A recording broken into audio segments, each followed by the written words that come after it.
Hi everybody, thank you very much for being here, and I hope everyone who's still awake and is going to stay awake through my talk, because I'm with Helen on this one. It's never nice speaking after lunch, is it?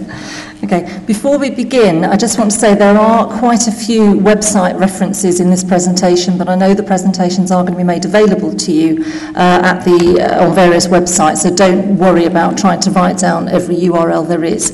And there is an email address also at the end of the presentation, so you can contact me afterwards if you have any questions. I'm happy to take questions at the end if there's time. If not, we'll address them in the panel. Okay. Working as a freelance translator or interpreter, as most of you are likely to do, is all about being your own boss. Most of the time, I think we use that phrase to mean having the freedom to do what we like, when we like, not having somebody constantly checking what we're doing and so forth. But for the next 25 minutes or so, I want to look at the other side of what being your own boss really means in terms of managing your career development and the responsibilities that brings, but also the positives and the sense of empowerment. And I want to look in some practical terms at the actions you can take when you leave here today to get your particular career moving in the direction in which you want it to go. So I'm going to be looking at two main areas. Firstly, the process of planning your career development. I'm going to be looking at what I mean by being your own boss, why you should even bother to do this, and defining your goals and working out where you're starting from. And then in the second section of this presentation, I want to look at a couple of examples of what that means in practice. I'm going to be looking at language skills, business skills, and there'll be many others that you decide to pursue for yourself.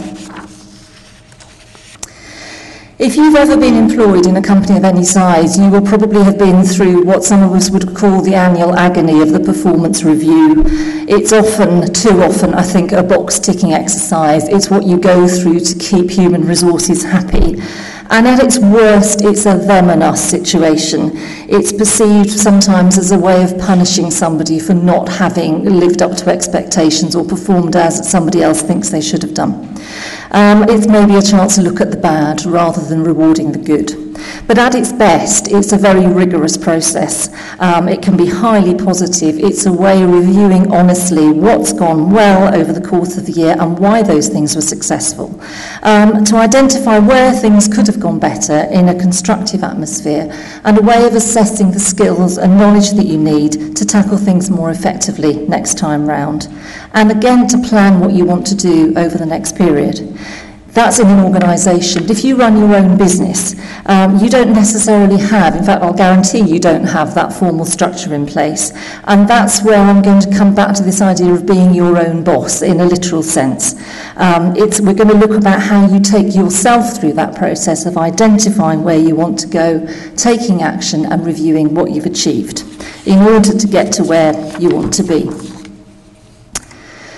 Somebody, I will guarantee in this audience, will be thinking, well, why bother? And about 18 months ago now, I ran a poll on a Translator website, and the question I asked was, do you have a plan for your career development? I got about 1,200 responses, and you can see about 2/3 of people said, yeah, I've got a plan, but it's a bit vague, or it's only in my head. About 3% said they'd actually written something down, i.e. a tiny proportion.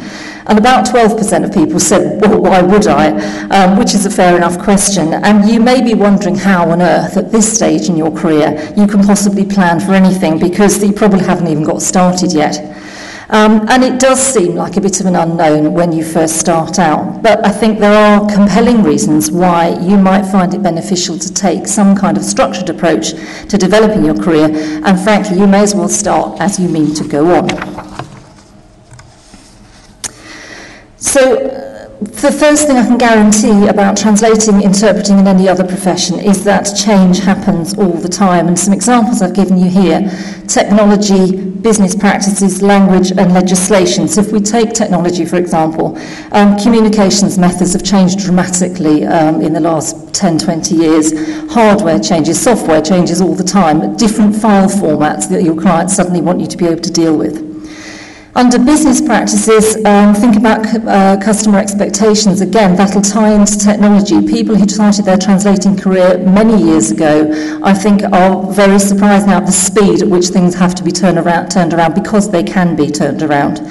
And there are new areas of work coming up, which I think we're going to be talking about later on, such as subtitling, transcreation, and editing English written by non-native speakers. As far as language is concerned, as Helen just said, new words, new phrases come into the language all the time, as do new cultural references, and there are changes happening in technology and science and markets, i.e. the areas in which we're working. And just to look at legislation briefly, if you're running your own business, you need to be up to speed with, for example, changes in the tax regime, maybe with VAT. If at some point you expand and are going to employ people, you need to know about employment legislation. Another area of change is in your business. You might, once you've established your business, want to change things in some way. For example, you might want to move away from working for agencies and build up a direct client base. You might want to outsource some of your work, effectively becoming an agency yourself. You might want to change the type of services you offer, looking at some of those new opportunities, such as subtitling or voiceover or something like that. You might want to develop your skills in other languages because you see there's a demand in the market for it. Or looking to the future, you might decide it's time to sell the business. You might even be winding down to retirement. Maybe not quite yet. Most importantly, actually, you move on as an individual. You might find the things that used to interest you have become less appealing. And I think one of the most challenging aspects of self-employment is that you've got to work that out for yourself. It would be easier, it was easier in some ways when your boss just handed you a new project and you had to get to grips with it. But now you need to do it for yourself. It might mean working in a different subject area, something that's always interested you. It might mean learning new skills such as desktop publishing or subtitling because, again, you see there's a gap in the market, or because you actually just find that interesting and stimulating. You might develop new languages because you move to another country, you find a new partner, or you pick up a language that you've had previously that was passive and you want to bring it to the fore. And sometimes you just want to work with some different people. You want different sorts of clients, smaller, bigger, just different. Sometimes these changes just happen and you have to respond to them, but my argument is you can also plan for it and get your career moving in the direction in which you'd like it to go.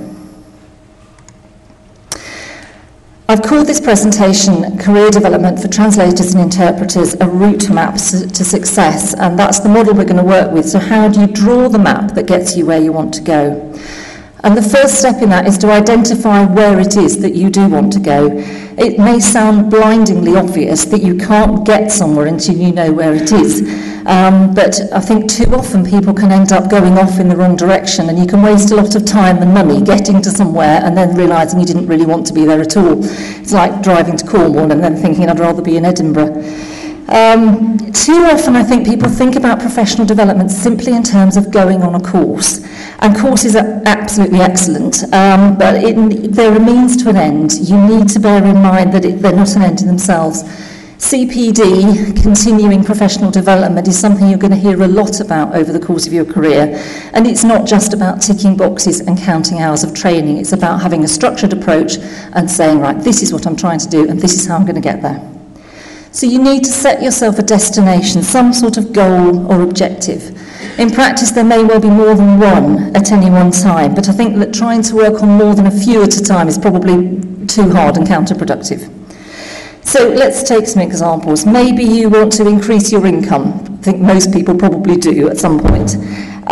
You might decide you want to start working with computer-aided translation tools because more and more clients are asking for it. You might decide you want to develop a wider network of colleagues so that you feel less isolated in what you do. And those are all very sensible objectives. But if you're going to achieve them, you need to be more specific or you won't know when you have achieved them. So, one of the models for objective setting that you might have come across in other bits of your life is the so-called SMART model, i.e. objectives should be specific, measurable, achievable, realistic, and time-bound. And I'll go on to say a little bit more about what each of those means. So let's say, for example, your objective is, I want to earn more money. It always seems to be a popular one. So first of all, you need to make that objective specific. Actually, how much more money do you want to earn or do you need to earn? Is that £5,000? Is it 10% of what more than you're earning at the moment? Is it measurable? I.e., how will you know when you've achieved your objective? In this case, it's actually fairly simple, because if you keep decent financial records, you're going to know what your turnover was last year and what your turnover is this year. But in other cases, you have to think a little bit more carefully. So if, for example, you've set yourself a goal to learn how to use computer-aided translation tools, an objective might be that as an initial stage, you can process a simple document in that chosen tool. There might then be something more beyond that. Bear in mind that if it's an objective that's going to last for a reasonable period of time, say a year, it's useful to be able to break that down into smaller steps.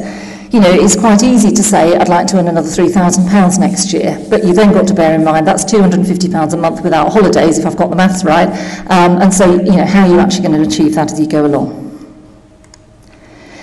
Achievable. Will the market take it? Look at the context in which you're operating. It may be highly desirable to you to earn a lot more money, but you need to know whether it's achievable in that context. And similarly, is it realistic? And that's about saying, do you have the resources to do it? Do you have the time? Do you have the capacity? Do you have the equipment to make that work? And if not, what do you need? And lastly, when do you want to do it? This is the bit about being time-bound. How quickly do you want to achieve this? Next month, next financial year, or you choose. And again, break it down into smaller chunks if you need to. So now, instead of saying, I want to earn more money, you can say, right, I want to earn another £5,000 in 12 months. And you know what you're aiming for, and you'll know if you achieve it or not.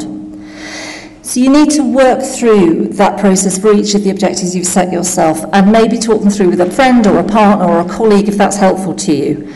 Represent them to yourself in a way that you're going to find meaningful. So create a table or a spreadsheet, pin it up somewhere, have a reminder on your computer. So you do something with it to keep track of it. As long as it's something you personally will find useful, then that's going to be helpful to you. So, you know where you want to go, but to state the blindingly obvious again, you need to know where you are now. And that means reviewing where you are at the moment, and the two go hand in hand, clearly.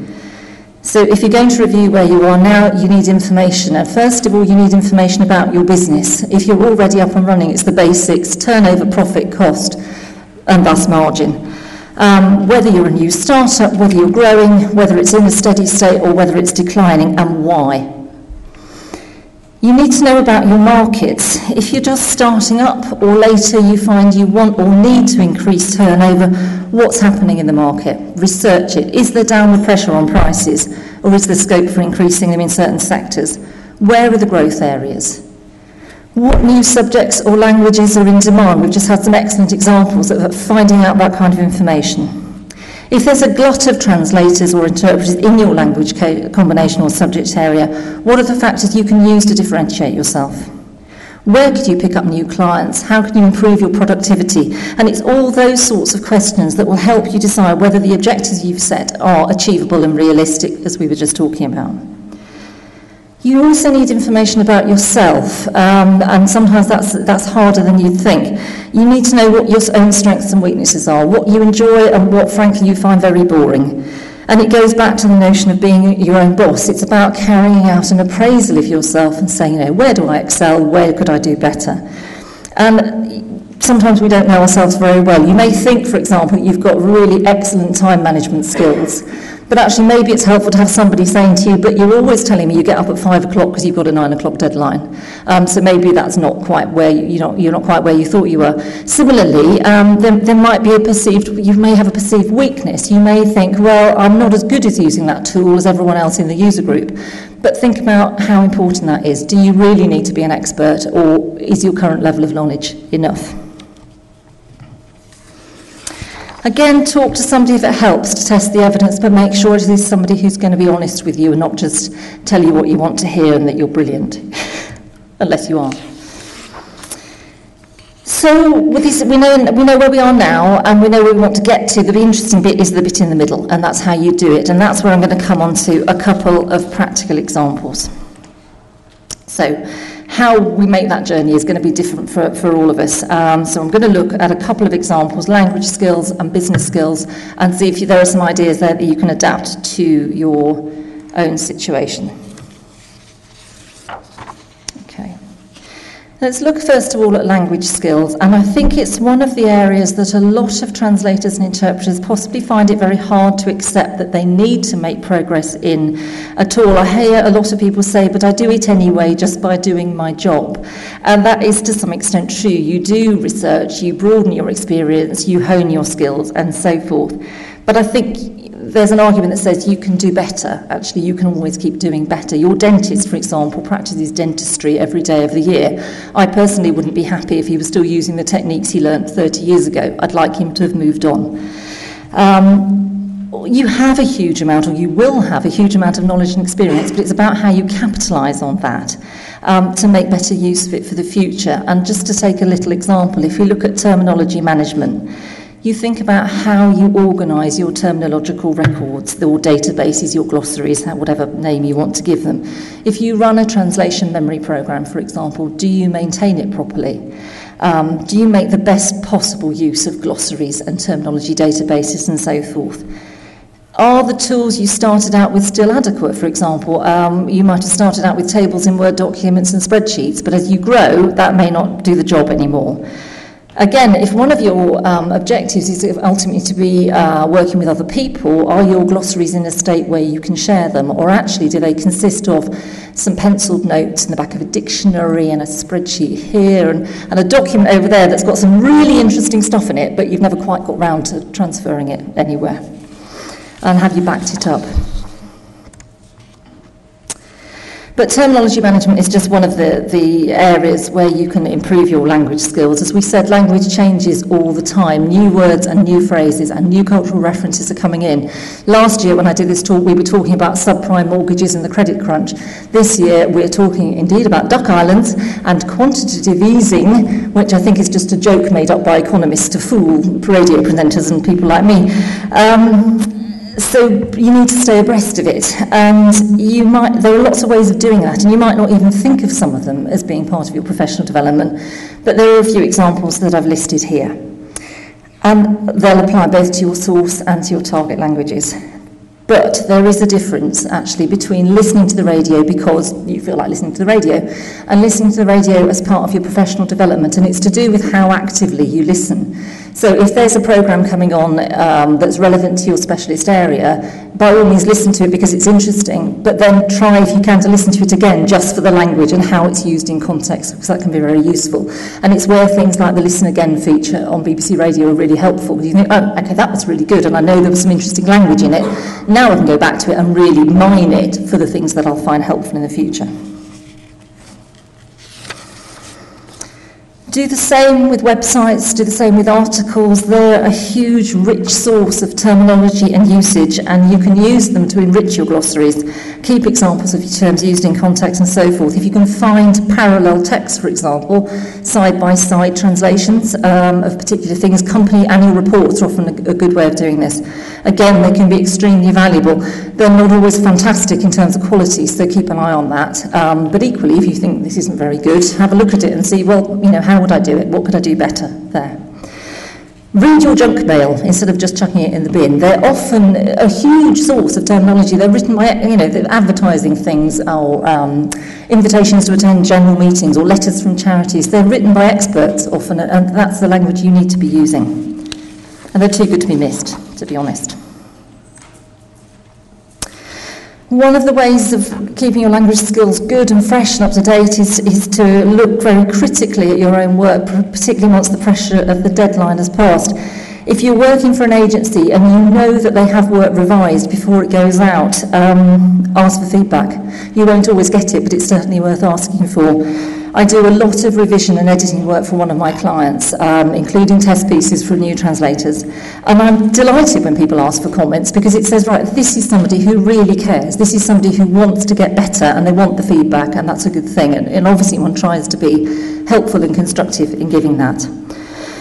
If you don't get feedback from your clients, and an awful lot of us don't, you could think about asking a colleague instead. And this is where things like the ITI come into their own, because it'll give you a network of colleagues who can help you with that. And if you're starting out, then by all means, contact somebody and offer to pay them, an hour to review a piece of your work. I think that's really useful because you'll get a sense of where the professional standard is. If you're more experienced and you've got other colleagues, set up a reciprocal arrangement. I'll check yours if you'll check mine for me. Not necessarily commercial work, and if it is commercial, you've got to be very careful about confidentiality. But, you can always doctor something, take out all the names, and ask somebody to look at it for you, and that might be very useful. Also, try to do it for yourself. Be critical of your own work and question it. Is what you've written good enough? Or is it really what we'd say? Check your references properly. Have you just been seduced by that great big number of Google hits that makes it look very convincing? Or actually, when you look at it, are they all sort of not very good translated sites? Again, the e-groups that you'll get through the professional bodies are a fantastic way of checking usage, checking terminology with more experienced people. And also bear in mind that you've got lots of people around you who have experience and knowledge beyond their subject area as a translator, because they'll have outside interests that they don't work in. But also the people you meet at networking events who are really keen fencers or, fantastically enthusiastic about off-road driving. They are the person you need when you're coming to do a piece of work that maybe you want some help with. And think about non-translator friends. I can include amongst mine an accountant, an occupational psychologist, an actuary and my builder, all of whom have sorted me out on translation terms from time to time. It's quite hard, I think, sometimes to quantify the progress you make in language skills. But, do try to ask somebody to mentor you, give you feedback and so forth, and, try to do it over a period so you can see how you've improved. This sense that, and the question I put here is that I don't run a business, do I? Moving on now to business skills.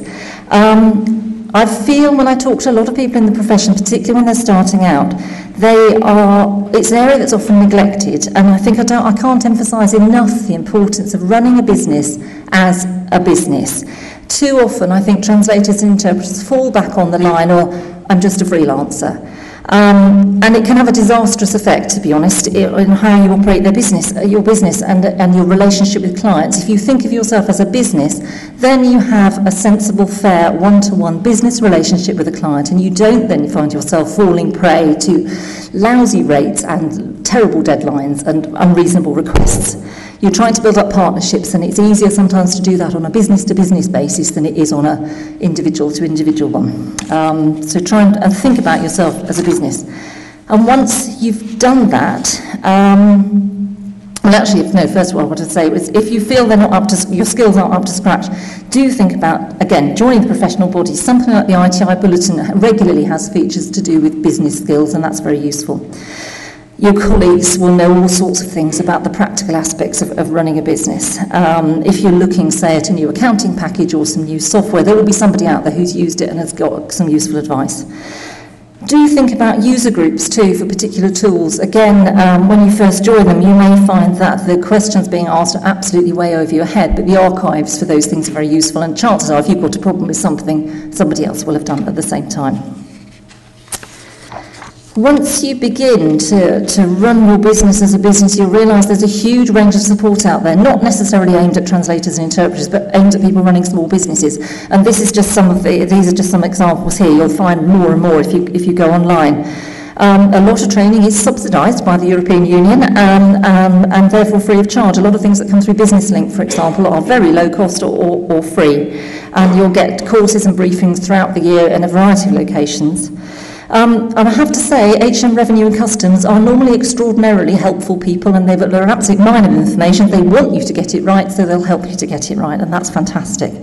And don't ignore things like the major high street banks. If you start up and you think, actually, I need to set up a cash flow forecast and I don't know how to do that, go along to your bank, express an interest in opening a business bank account, and they will inundate you with templates and CDs and documentation to help you do exactly that. That's all out there, and it's not going to cost you anything. Sorry, this is not for the men. There are a lot of women in translation and interpreting, and we are lucky enough to have all sorts of special websites and things where we can market our services. So make most of them. Why not? Women-to-women business can be quite important.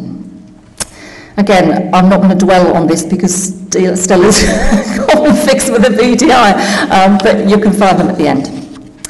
So, as I've said, there's no shortage of information available. Sometimes the problem is sorting out actually what you need of it. And it can be very easy to get sidetracked in going down routes that you don't need to go down, which is why you need to keep coming back to those objectives. What am I trying to achieve? What am I trying to get out of this? And sometimes you do need to know when to lose. It's not essential that you run your own accounts or develop your own website or run your own sales and marketing campaign. You can actually pay somebody to do those things for you. And that sometimes that may be the only way you're going to achieve that in order just to have enough time to do everything else you're trying to do. So, to go back to the title of the presentation, what we're talking about is a route map to success. And one of the things I want to emphasise before we close is that success will mean something different for everybody in this room.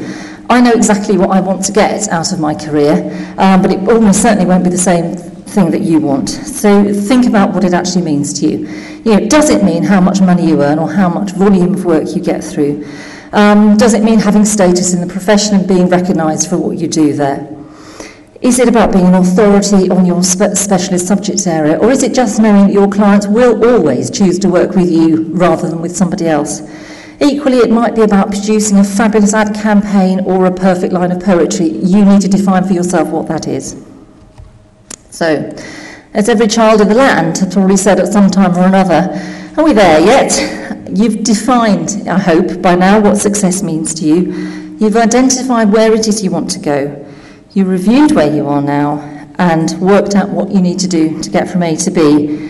And so it's tempting to say, well, I'm done, but actually you're not, because it's an ongoing process. This will keep going throughout your career.